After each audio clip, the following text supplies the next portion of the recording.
જો સરસ મજાનો તમને કહું કેટલો મસ્ત મજાનો છોડ લાગે, એકદમ ઝીણા ઝીણા ફૂલ આવે. જુઓ તો ખરા કેટલું સુંદર મજાનો આમ લાગે કે આહા જોઈ જ રાખી.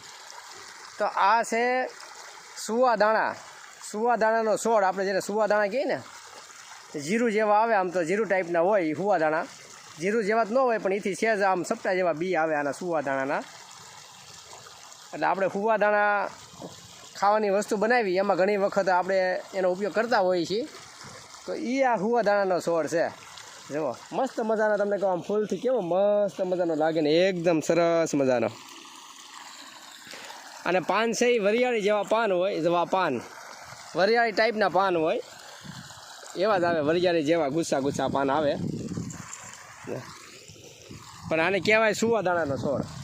સરસ મજાના સુવા, તમને કહું મસ્ત મજાના કેટલા સરસ ફૂલ લાગે ને, જોવા તો ખરા એકદમ ઝીણા તમને કહું. તો આ છે સુવાદાણાની ઓળખ મિત્રો. ઘણા લોકોને ખબર નથી કે આ બધું ક્યાં થતું હોય, પણ આવી નાની નાની બાબતો ઘણા લોકોને ખબર ન હોય. ગામડાના દરેક માણસને ખબર હોય, જે ખેતી સાથે સંકળાયેલા હોય એ બધાને ખબર હોય કે સુવાદાણા ક્યાં થાય, જીરું ક્યાં થાય, અજમા ક્યાં થાય.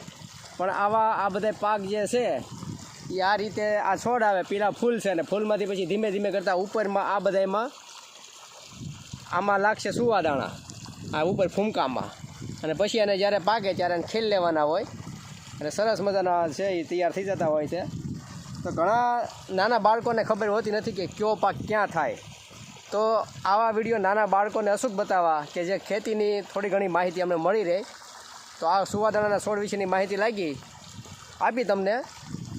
આવી આપણે અનેક છોડની માહિતી અવારનવાર આપતા હોઈએ છીએ કે જે વસ્તુ બાળકોને બતાવવાથી એમને પણ થોડું ઘણું જ્ઞાન આવે કે આ વસ્તુ આ જગ્યાએ થાય છે એમ.